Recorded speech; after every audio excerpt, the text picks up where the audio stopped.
And welcome to the Chamber Talk Show. We got our special guest, our friends, the Black Super Friends podcast. Stay tuned for a great show.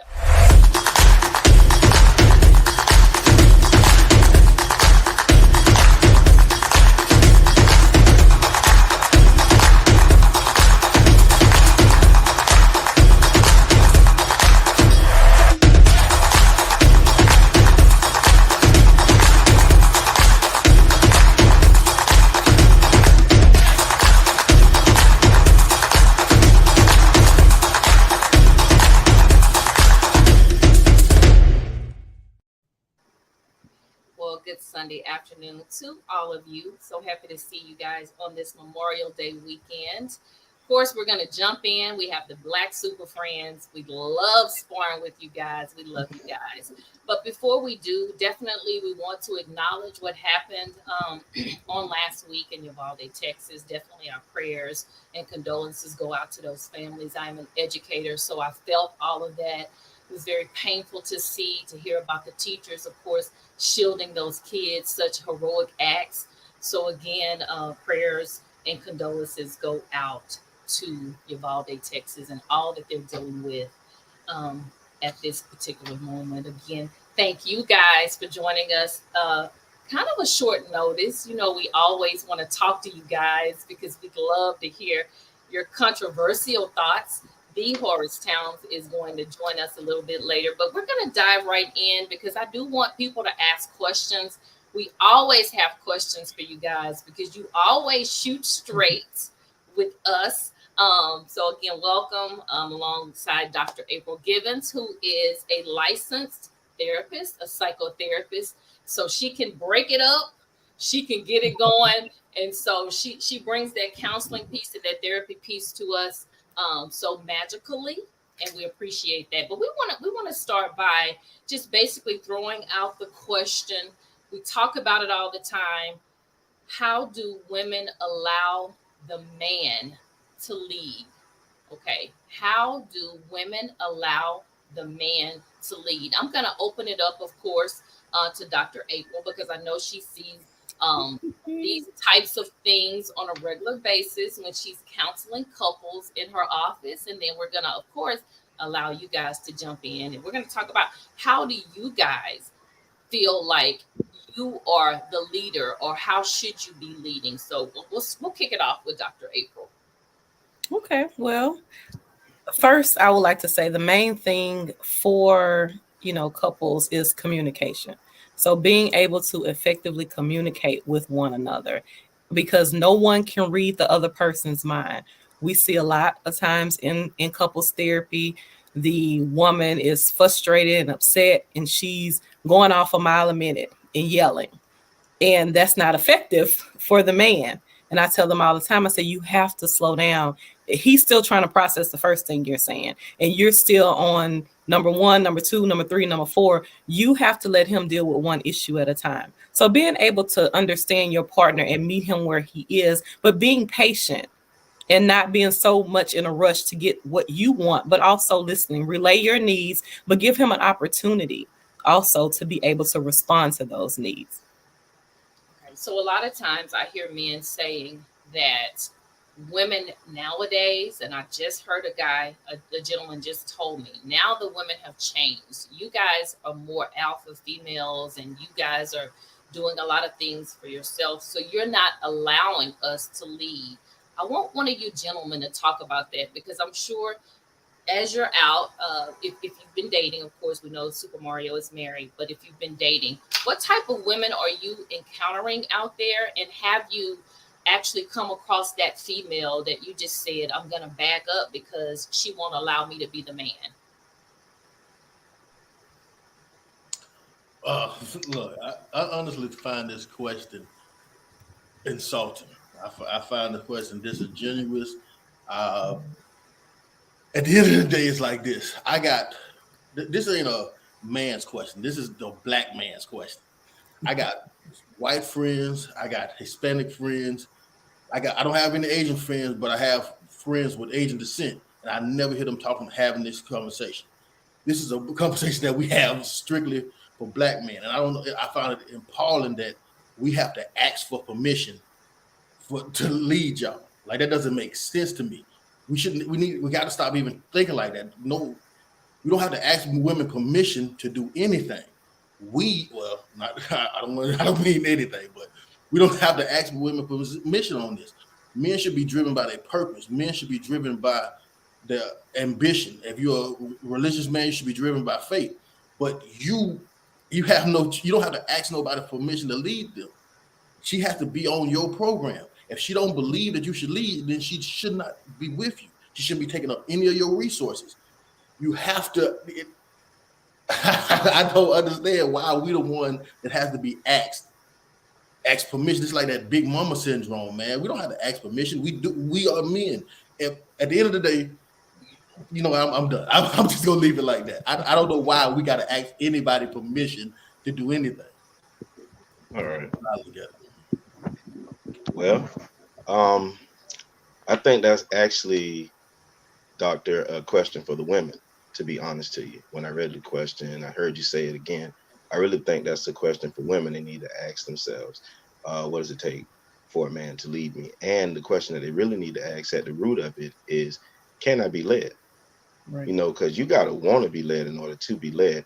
But then on the flip side, I did hear the catch-22, so to speak, that you put on the end. As men, we do have to have some things in order. Your purpose does have to be there. You have to be clear and concise with what you're doing with that person. So just like Dr. April said, the communication does have to be there, because as men, we have to be able to definitively say which direction we're going. That way it gives the woman a chance to say, I want to be a part of this team or not. I know we see a lot of other things. I think I'm going to stop there, though. But I can see where women get led astray, so to speak. And it's because that man isn't clear or unsure of where he's going. So he lacks that direction. So it is hard for them to lead. And the gentleman that said the women that are doing really, really well and are hard, he said are hard to date. Is that correct? He did. He said it's hard to date nowadays. That's just with some women. Now, I mean, me personally, because again, I am out there, I am single, so I do encounter these women that they say are hard to date, but they're not really hard to date for me. I just stay away from them because they're showing me that they have one mindset. That ain't the mindset that I want to align myself with. So I don't even venture over there. But I do realize that a lot of men are drawn by physical attraction. Well, all men are drawn by physical attraction, but some men may see that it girl. That's what we're going to call them. You know what I'm saying? And they're going to make the attempt for that and then see that she comes with more demands than she actually has assets. And that tips the scale for you where you don't even want to do the first thing for that woman. Because why? I'm doing everything. And she, the nerve of her is what you'll see most men kind of respond to that question with. Because most men, and I speak for the vast majority, especially the ones that I'm around, we're going to do those things anyway. Lead you. That's just our natural innate ability that we're going to do if you allow us. But then you have some women that just won't release the reins, and that's a terrible situation. That's where I think Chris was coming when he spoke. I like it. I thought it was interesting that he said that other races don't have this issue. And this is not up for discussion in other races. Is it that men are stronger or no in other races? I don't know. Because I mean, I'm thinking about that. I have seen this time and time again where the woman is stronger and she's doing somewhat more. That strong personality person. But anyway, I'm interested. Marcus Edwards says, as a black man, you're attracted to a woman that's a partner because it's a team game out here. Okay, so I guess he pretty much kind of echoed what you just said, Zay, as a person. Then how do you guys lead? I'm curious. I want to know. I know Super Mario has a family. He has a wife. He's a family man. Let's talk about the characteristics of a solid man, a solid black man leading his family. What does that look like? First, I want to say that first you got to ask yourself like, how do you learn how to be a leader, right? And I think we, as black men, most of us are getting raised by women, right? So then the voice of a woman and being able to make a woman proud, or the woman's perception of how you become a man, or what they call a man, or whatever your mom, your aunt, whoever your grandma, whoever raised you, what they envision of what a man is, that's what you start earning or yearning to be, right? And that's all wrong. Because me and Chris was having this conversation like off the record earlier about me raising sons. And I have my daughter's my oldest though, right? So as a father, I'm a protector. I love my little girl. I show her and all that. But as a man, I don't let my wife interject a lot because he needs to hear the definitive voice of a man telling him how to be a man. Like right now, I feel like women need to tell women how to be a woman, and men need to tell men how to be a man. I don't tell my daughter how to be a woman because I'm not a woman. So I give her advice from a man's point of view on how a man might react or might feel about how she's reacting. I don't say this is what a man should do and this is what you should do and this I don't because I'm not a woman. So I think if women, especially black women, like Chris alluded to, take that same approach of let me outsource grooming a man to other men. And you got to think, most of these women who are having babies are like 30 some years old. So you don't know no good man that you can say, you know what, let me come humble and say, I don't know how to be a man. Can you please help me raise this young man that's going to come into this world to be a better man? But you won't do that because you feel like the ego comes in, I got what it takes. And if the man ain't there, I have enough to just raise this man. So then you raise a little boy who's raised emotionally, who's raised not, he don't have that inner man that like that, and then now he's so in touch with his feelings. And then now, when he gets older, women look at him and say, "Oh, he's soft. He don't know how to be a man." Yeah, it's because he was raised by women that was telling him not to be a man. So then now, all of a sudden, he's not gonna get a man because most women gonna say they want a man who's sensual, all that, in touch with his feelings, but then they want a protector. They want a provider. They want a man that when they lay his hand on his chest, they can feel secure. But then you want him to be so wrapped up in his feelings that he don't know how to be the first line of contact.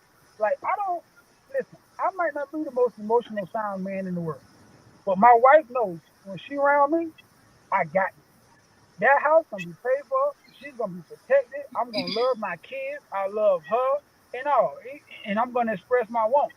But I might not be able to say, intellectually speaking, my heart is very hurt at this moment right now. And this is giving me now I might can't do that for you. I'm sorry. Talk to your homegirl. But what I can do is say, hey, it's cars coming. Walk on this side of the street. Let me open that door for you. Now go in the house and rest your feet. I'm gonna take all the groceries in. Now I'll go out there and stand in the rain when it's raining and get food. See, I'm gonna be a man because men taught me how to be a man. So I think to lead as a man, especially a black man, we have to start letting little boys go and get teaching from grown men who are doing it. Period. But hold on, let me be devil's advocate for a second, Chris, before you jump in. Well, So, what if you have women by default? Now, I'm gonna play devil's advocate that have not been married, but they end up getting pregnant by these men who have been raised by other women as well, single women, and they don't have a clue. The fathers of these boys don't have a clue and won't take the time to sit down and have these manly conversations that you suggest with their sons. You have a lot of women out here that are I got you. begging the dads of their kids to step up and take care of the son and spend time with the son and instill things in the son. I see it all down my Facebook timeline all day about, hey, his dad won't do this. We tried to call him. He won't even call him. He won't even contact them. All of this stuff. So what do you say to that? I'll tell you this. Say this real quick. I'm gonna let Zay go. If you went to a job every day and they didn't pay you, are you gonna keep going to that job and complaining, or are you gonna quit that job and find another job? Because that job paying you is the way that you pay your bills. It means that much to you, right? The same thing. If you made a mistake, because most people do, because they live out of lust. If you say I had a baby by this guy, and the most precious thing in this world is your child to any parent. So you telling me that the person who facilitated this birth don't want to step up to the plate? You owe it to your child to go reach out, humble yourself, and find another man that will step up and lead this little boy. It's not about pride no more. It's not about does his father want to. It's about the direction that this young man is gonna learn from. So if the daddy don't want to do it, that's not no excuse. That's your fault. So now you got to humble yourself because you chose that man to lay down and open your legs with and go find another man. Because there's a lot of men out here who will step right up to the plate and say, come here, young man. So don't sit there and then whine and complain and badger the daddy. Go find another good man out there who some of them don't even have kids who want to just give to little boys. I don't care how hard it is. Go find. Because you should have thought about that before you made a child. Okay. I think Chris Leo, I think you had your hand up. Yes, yes. Chime in on that real bad. No, you said. So I want to go back to something you said. You said, could it be that the other nation of men are stronger? Which men do you know? Which one of those nation of men built anything in this world? Not the pyramids, not the country of America. Not which one of those men had to be subjugated through slavery and still become the men that they are today. None of those men had what are built with what we are built with. We have shown leadership since the dawn of time. Maybe, just maybe, we should be allowed, and maybe y'all should get out of the way and let the leaders of this world, since the beginning of this world, continue to lead. Because none of those guys built America. None of those guys built pyramids. None of those guys has done what we have done on this earth as black men. So no, they're not stronger than us. Okay. All right. I concur. My daddy is black, so or was. But I concur. I totally agree. All right. All right. So we got Kevin Samuels Jr. who just joined us. The Harvest Town. Hey, what's up, guys? How was your trip? They were all good. All of them were great. So just happy to see my guys and join y'all on this cast tonight. Yeah, we just wanted to jump on and talk a little bit about how do we let the man lead, and specifically, I'm going to say the black man because every man on here is black. How do we let the black man, how can the woman back up and allow you guys to take your place, but in the same breath, are you leading? Do you have those qualities? Do you have those characteristics to lead us? I want to hear from you, Horace, the Horace Towns. Okay, so I'm just tuning in, so my answers might be different from everybody else's, but that's the power of the show. I think in a relationship, you both have to respect but recognize the strength in each other. I'm going to be the man no matter what you are, and I need you to recognize that. Like, I'm going to appreciate you being a woman. I always tell men, go where you are appreciated, not tolerated. The strength of the black family, strength of relationships are designed to be great. I always say until like the 19 forget what year, black men and black women were together 9 out of 10. Those relationships were strong. They were fruitful. They created some great dynamics, a lot of great communities. And then social programs came in, a lot of things came in that divided us and made us start fighting each other. So I think for a woman, a man is always going to be a leader, hopefully. But I would say this: if you have a woman who doesn't feel like that guy has that leadership for her, then that's not the guy for her. I can only be me. So if I can't, and I know for me, I've been in relationships where I couldn't lead this person, but I'm gonna be a leader. So if my direction and my goals for us is not to your standards, then I'm not the guy for you because I know where I'm going. And if you can't, if I feel like you're gonna stop me from going in the direction that I know or I'm led to go by God, by the internal strength I have, then I'm gonna end up resenting you if you stop me from leading us to what I think is best. So I have a question then for you all to ponder. So for us, even in the black community, therapy is taboo, and we do know that, of course, a lot of African American males, a lot of black men have raised up without their fathers, their biological fathers. So I want to know if how do you look at therapy? You guys, like, how do you look at therapy and saying, okay, I do have something, there's a shortcoming here, and I want to talk to someone about it? What do you say?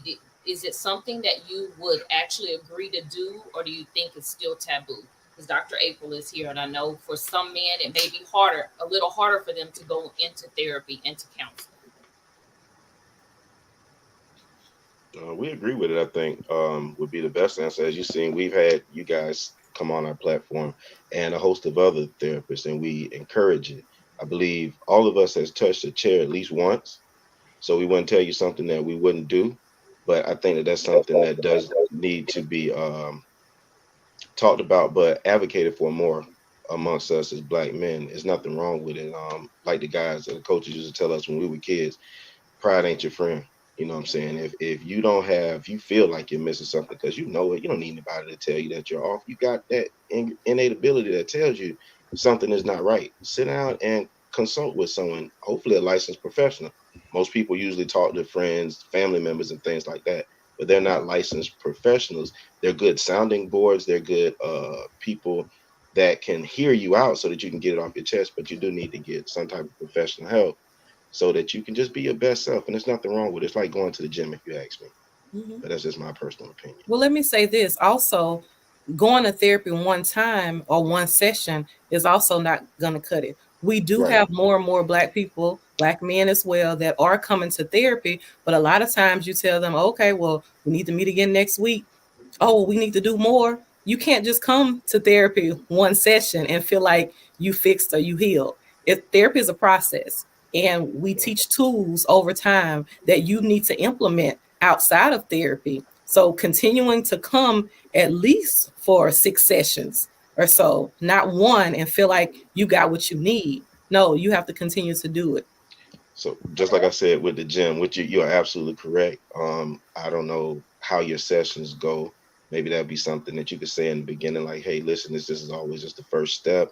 However, take however you word it, let them know, like let me set a challenge to you because men love challenges, right? Let's do 6 visits and then see if it helps.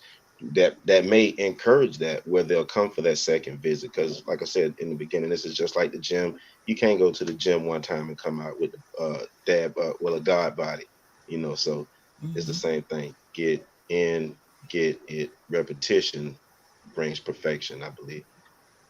Awesome. I got a question. If you Okay. don't mind. I push back on therapy a lot for black men, and I want I hate to say this, Dr. April. I know you, but I think it's the best time you say it because you're on the show, so you can correct me if I'm wrong. But once again, me and Chris had an introspective conversation this morning, and I feel like men being too in touch with their feminine side is killing us because of this. When you desensitize a man and you take that dog and that fight out of him, then when it's time to go to war, he don't know how to tap into that. See, I need a man to stand up and be like, I need you to. It's okay to know your inner self, but I need you to be ready for war. Because right now, I ain't trying to be funny. When when bullets fly, like God rested the soul, those people are alive. In that grocery store, that man who said, "It's a man in here shooting. This is not the time to talk to him to solve this. This is the time for me to grab my gun and shoot back to try to protect these people. I need that. See, right now, I just feel like, and I don't want to sound like I'm Farrakhan or Malcolm X, but this, I just feel like a lot of times you're pushing men to sit down and talk about it. This is a time for action. I need to see men being men with their head up and saying, it's not fair. And it's not going to be fair. And it's okay about it not being fair because you know why? You was built to take this pressure because you're a man. And get up every day, put your shoulders back, and stop whining and be a man. I'm sorry. Maybe I'm I wrong. mean, I hear what you're saying, but therapy doesn't desensitize the man. You can still be a man and have that fight in you and attend therapy. Everybody go through stuff. And a lot of times as black men, that's why y'all don't really outlast the black woman when it Right. comes to life. Black men die quicker in marriages because you hold in a lot of stress. You hold in a lot of stuff.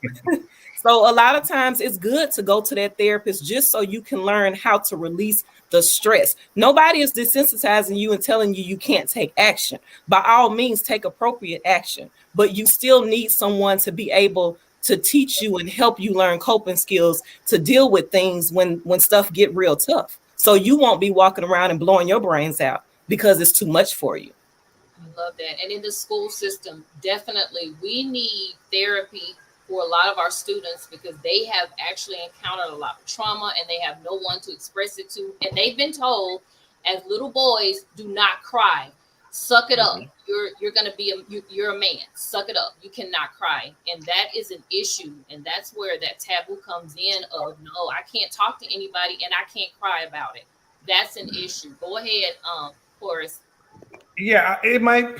This is interesting because it's coming from the estrogen community. I can appreciate Dr. April Givens and all you doctors, but I'm going to be the butthole a little bit here, right? So this is my thing, right? So to be honest, we kind of raised like pit bulls growing up as young men. Everybody on this screen, we've experienced some kind of PTSD before we knew what that was. So have we endured some things? Absolutely. But I also know that even inside this whole new therapy crusade for black men, we're finding out that that's not a safe space always because we've had a couple things that we highlighted on the show, and once we did the work, I'm not going to call out the celebrity. They had a funding a campaign where they wanted black men to get therapy, and they were going to pay for all these black men. And then we found out behind the scenes, it was really about black men coming out uh, uh, for the LG, like if you were gay or in the closet transsexual. We're like, so we can't even trust that. And at the end of the day, we are men that end up being the protectors, the soldiers. If you get us to the point where I just see it's a lot of desensitization, feminization in us. So that's my thing. I think therapy is good for those that seek it. I just don't trust all of it that I'm seeing now because it's such a push for it for us, and it just seems like it might not be safe for some of us. I ain't saying Dr. April, I'm talking about you, but I've seen some of those, and y'all seen them too, where it's such a push for black men to do this, black men to confess this, black man confess that, and it's like, all right, we're just learning about emotional intelligence, and you're gonna add something else to our plate. But I get it. I get what you're saying, Horace. But just like you mentioned, you have these celebrity back stuff. Since 2020, you have all this media campaign about mental health advocacy. You have that everywhere by non-professionals. Everybody, because they went through a mental health crisis as a celebrity, now they train to be a life coach or provide some type of services to you. Stop seeking those people and seek folks like us who have licenses, who went to school for years and have training, internships, externships that we go through to learn proper technique to be able to hold a safe space. Those people don't have any of that. They make a lot of money. They're celebrities, so they have enough money to put these campaigns out there and call themselves a mental health advocate. But what does that really mean? They're not trained in anything. Instead of them putting their money behind people like us who are licensed professionals and have us on the forefront and provide the therapy, they can be in the background with the funding, but they don't want to do that. They want to be on the front, and you have these shows that they're creating, these sitcoms and series to where they're on there being life coaches and trying to tell somebody how to run their relationship, and they don't have a clue. They're not trained. Okay, But hey, I love that. I love that. But I do want to, and I'm going to come back. I see Chris Leo has a question, or he has a statement or a comment. The Stacy Tate, can one of you guys take it? She said, "Can you guys be more specific to what your standards of leading mean or what they are?" I'm assuming, is a single mother. More specific. Okay, let me help you. First of all, you got to say, let whatever man you encounter, he gonna have his own way. Chris lead the way, Zay lead the way, I lead the way, and Horace lead the way. So I think that what Horace was trying to allude to is, and Zay and Chris at some point, was this: if you meet Chris and Chris leads in a way that's not indicative of what you can make you have a nice life, then you don't say black men don't know how to lead. You say Chris is not the man for me, and then you go to somebody else. I think that so when you're talking about leading, there's no one cookie cutter answer to that to say black men lead this way. I think it's all situational. Like right now, if these are two doctors, these are two financially stable women right now that are doing pretty good. So how you will lead them and how you will lead somebody else who we're trying to build a future or who we're trying to budget more, it's going to be two different ways of leading. So I think that it depends on what step you at or what situation you at in life to say what kind of leader you want. But all I just warn you is just don't, because you meet this guy and he don't Mm. lead the way you want him to lead, that he don't know how to lead. That's not true. He's leading the way that he sees fit to lead. Every warrior is not meant to be on the front line. Some is in the back in the office. Some is on the front line. Some is flying the plane. But we all needed in the war to get the black population ahead. And that's all I say about leadership. But Go Um, ahead, Corey. could you put that question up again, or statement one more time? Sorry. Okay, definitely. All right. Stacy, take it away. turn your mic on. For me, now that I've learned, I've actually evolved a little bit and grow a little bit. So I do understand about emotional intelligence now, right? So me being a leader or a man in my relationship is me providing for that woman emotionally, spiritually, and emotionally, correct? Because I want her to be living her feminine energy. In this relationship, I need her to be in that place.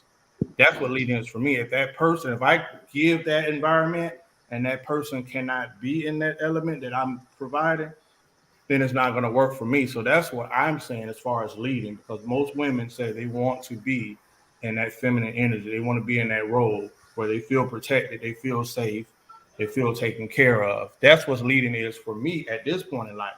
May not have been that 10 years ago because I did not have all of that. I probably didn't even have myself developed enough to be in that place that I'm in now. So that's leading for me. And if they cannot reciprocate what I'm giving, then it's a no for me. But that's what I offer. That's leading for me. Okay, thank you, Holy So, Day. I was just tapping into the part of the question where she said, how, she said also, what can help women learn how to allow a man to lead if she's been leading for so long as a single black mother? Well, I'm going to tell you it's very, very simple. At first, it's simple, but it's not easy to do. You got to first tell yourself that I'm going to allow him to take the reins and I'm going to bridle myself, whether it be my mouth or it be my actions. We know that you're strong. We know that you've been leading the charge. We know it because the man has not been there. Like you said, you've been a single mother, but you don't want to be a single mother. You do want the help. So why would you run the help off? Which is always the question that I always pose to women. Um, if you want something in life, you got to be able to give it first. Give him the reins, let him lead. Then you can make a definitive decision on whether his leadership is conducive to growth for you guys or not. If it's not, I always say come back to the table and have a conversation. Don't just start blasting us on a whole. Women don't like when men say all women. Guess what? Men don't like it either. Because all of us don't fall in that category. So give us a shot. But I think the problem stems is that everyone is looking for people to be perfect or robots, like me and Hardy say. No one is that.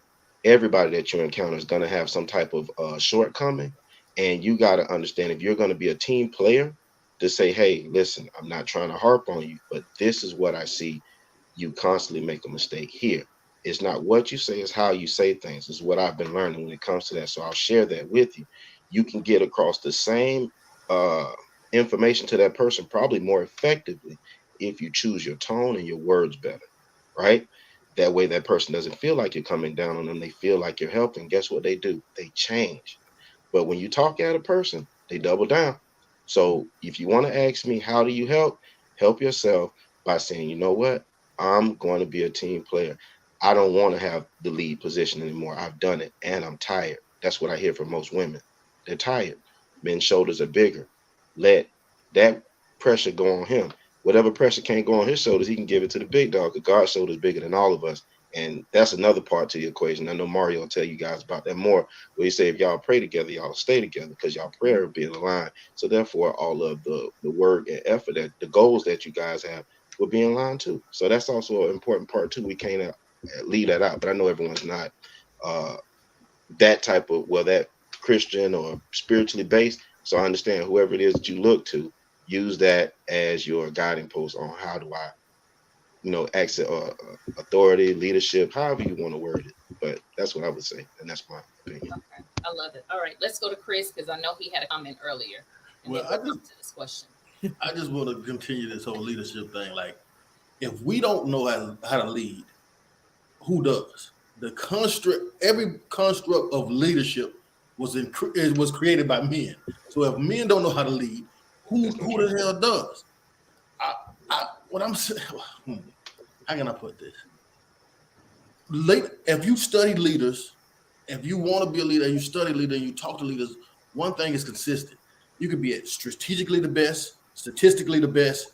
You could have the best communication. You can have the best plan strategy, but it takes willing followers to be a great leader. You can have all the leadership qualities there, but if you have unwilling followers, then it doesn't matter how good of a leader you are. So I'll give you an example. Michael Jordan was in the league 7 years. He had became Rookie of the Year, scoring titles. People have considered him one of the best players in the world within his 7 years. Phil Jackson becomes his coach, who had never coached a team in his life, had never been a head coach nowhere. He tells the greatest basketball player in the world to win championship, you got to pass the ball more.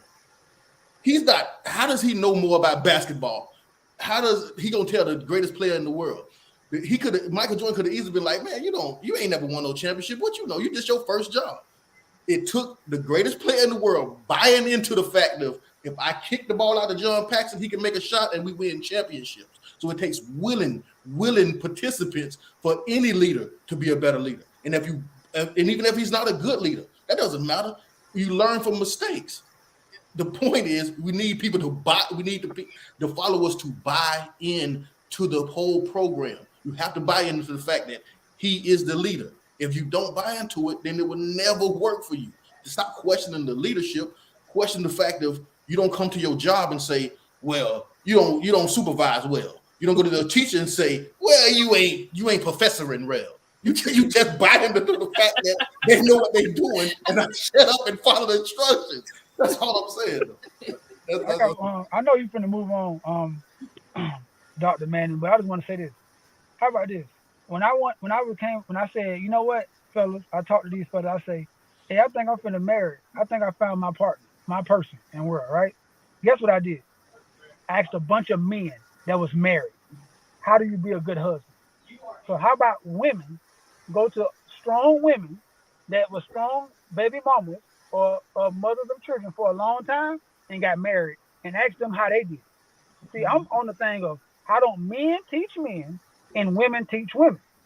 Because I can't tell a woman how she be a better woman. But that's why I didn't go to a whole bunch of women and say, who married, and say, hey, how do you like your husband? Because they're not my wife. What I did is went to a whole bunch of men who I felt, and maybe wrong, was good, solid, married men for a while, and I sought counsel in my elders. I didn't go to women. So I think women should stop going to Steve Harvey, Kevin Samuels, DeMario, Chris, Zay, and Tootie, and start going to finding good women that can give good advice, who have been through what you've been through, who came on the other side, and then you will get a woman's point of view on how she was a strong baby mama for 12 years, and then she found her man, and she's been a wife for 10. Why don't you talk to that 60-year-old woman who's been through what you went through and understand how she went through? Because we can't tell you. We can just give you what we feel.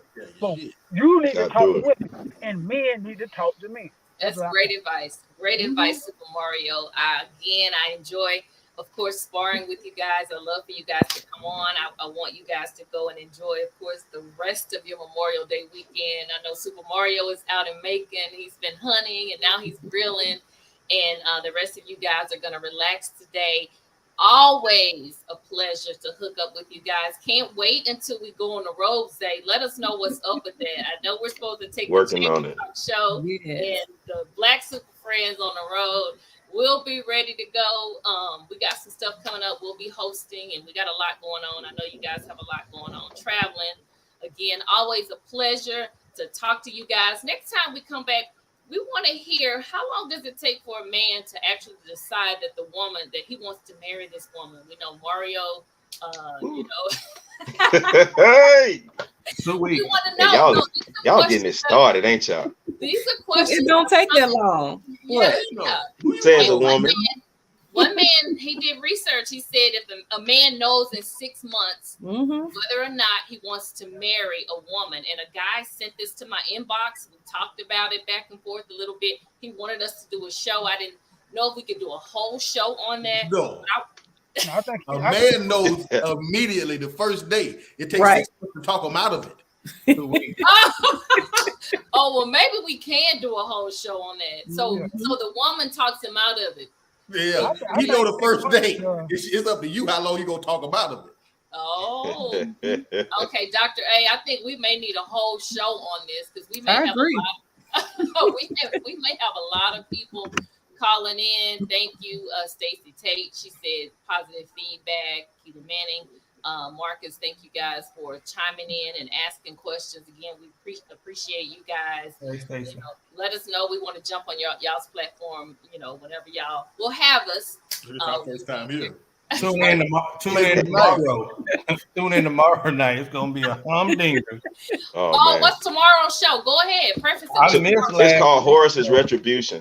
So yes, last week we had a segment where we were supposed to describe our cast members as movie characters or TV characters. I was unable to attend. Oh, I was Uncle Phil. I was You was in Buddy attendance. Love.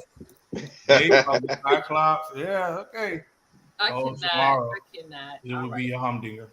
All right. Well, until we meet again, we appreciate you guys. Thank you so much. Enjoy the rest of your weekend. We'll talk soon, Dr. April, as well. Peace. We can get the affirmation. Yeah, we Yes. get the affirmation. Oh, We get the affirmation. yeah. I was just gonna give it. I was wondering what? if you roll the credits. We weren't leaving. Don't worry. We weren't gonna leave without it. Before we roll Okay, the so the affirmation for today is I trust that love will come into my life when the time is right. I Boom. love it. I Amen. love it. Amen. Always. Thank you guys for the affirmation. See, Yeah. y'all jumped on this bandwagon of the chamber. Thank y'all. All right. Have a good one, everybody.